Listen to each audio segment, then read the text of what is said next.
Well, here we are on Mind-Bending Truth with Wesley Hallock, the astrologer, who happens to be my father. Lucky me. I was a father before I was an astrologer. Well, there you go. But you've been doing both of those things for quite a while. How long have you been an astrologer? Well, as I like to put it, I've been navigating the sea of consciousness for 32 years now. Is that right? Well, it's actually since 1982, which comes out to 32 years. Great. So, what got you into being an astrologer? Or, well, first, what interested you in it? Well, as they said in my family, I didn't believe in any of that. I really didn't. But my mother did. She was kind of in the closet with things that we might call metaphysical all of her life. She was interested in astrology. She had her own astrologer that she went to readings, or to have readings, and she paid the astrologer to read my chart for me, which I thought was like, Mom, this is a waste of time, but it's your money, so okay, I'll go listen. And I was a real tough customer. I just sat there for an hour while this woman talked from hand-drawn astrology chart on a piece of paper on the table between us. I listened to her, and I kept looking at this piece of paper, and at the end of the hour, and it's like she was blowing me away, the things that she was saying about me that nobody could know. And I looked at her and I said, everything you told me you got from that? She says, oh, yes. And I said to myself, silently right then, I'm going to learn how to do that. Oh, wow. So she impressed you to the point that you wanted to learn to play. She did, yeah. What was her name? Do you recall? Nancy Swanson was her name. Okay. In Alaska, that was 1982. And later I did have some lessons from her. And it's been a never-ending education process since then. And it will never end. It's the infinite sea of consciousness that an astrologer navigates. Can you share with us what she said that really put you over the top? Well, really just basic things. She was describing a Pisces, the characteristics of Pisces, and I don't remember specifically anything that she said, except Okay. I knew she was describing me very well. Yeah. And never laid eyes on this woman until I walked into her house for the reading. And I didn't have any concept of most of what she was talking about, personality and how people think and act and behave. That was all new to me, and it was just astonishing that anybody could know anything about another person they'd never ever met, and especially from this circle with a bunch of colored lines, Right.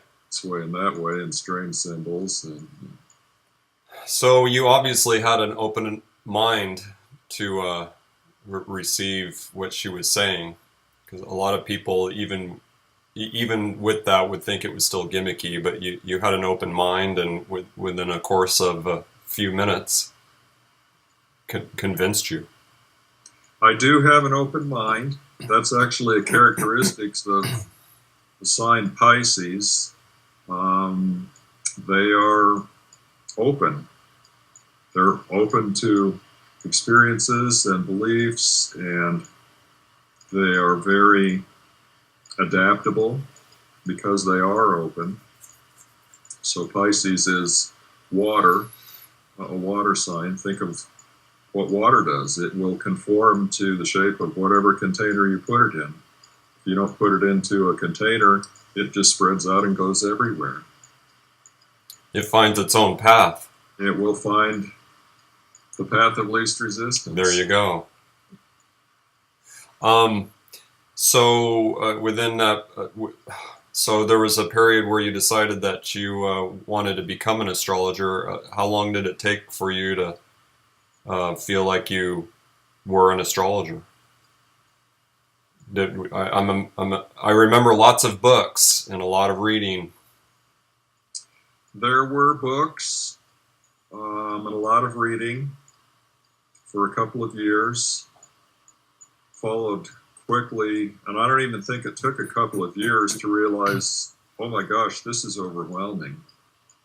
You know, I thought I was going to read a book or two and really get into what that woman had done for me, and I realized, oh, this is a huge undertaking. This is an enormous study, and I just kind of dropped it. It was too daunting. And within a couple of years, another person appeared in my life, this one carrying a very thoroughly used to the point of worn out book of Chinese astrology. It was held together with a rubber band. And it was on relationship astrology. Who was that? Well, that would have been Lucinda, our friend Lucinda in Alaska. You remember her? Well, of course, we're Facebook friends. Lucinda Ferguson. Okay, right. Yeah. And that rekindled the same impulse in me all over again. As, oh, this is just fascinating. I have to learn this, and so I picked it up that time for keeps and never put it back down. And that would have been 85? That would have been 84. Okay. Yeah. Great. So, what is astrology? Astrology is an art and a science.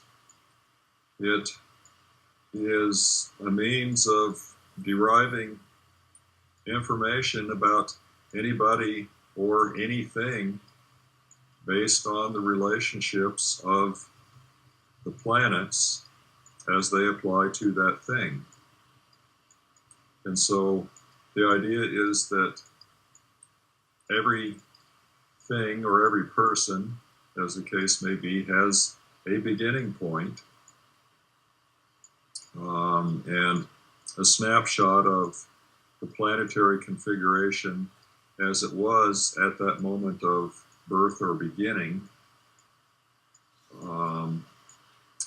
describes the thing that has its beginning, and the unfoldment of the life cycle of that thing or that person is the art of astrology. So an astrology chart is a life map. You can see where you're at, where you've been, where you're going in an approximate way, because there is an element of free will. There are decisions to be made at certain points, and depending on what those decisions are, the path varies. But it's about reading trends. So most astrologers compare themselves to weather forecasters. They look at your astrology and give you a weather forecast of your life, with these days actually better accuracy than the Weather Service can give you on the weather. That's not saying very much, but... Well, so what we're saying there is that a long time ago, when weather was relatively little tampered with, right, unlike today where it's probably all, there's no such thing as untampered weather. It's to a greater or lesser degree, it's all created. Google geoengineering. Yeah. But back in the old days, before they really got cranking with that, um, weather forecasters aspired to 80% accuracy. They're nothing near that now. Mm-mm. A good astrologer can still achieve 80% accuracy. Okay. So, an astrological chart might be a template for inclination or tendencies within a person's makeup. They're very strong tendencies. Yeah. Okay. Well, I've come full cycle. I've dived into it as a beginner.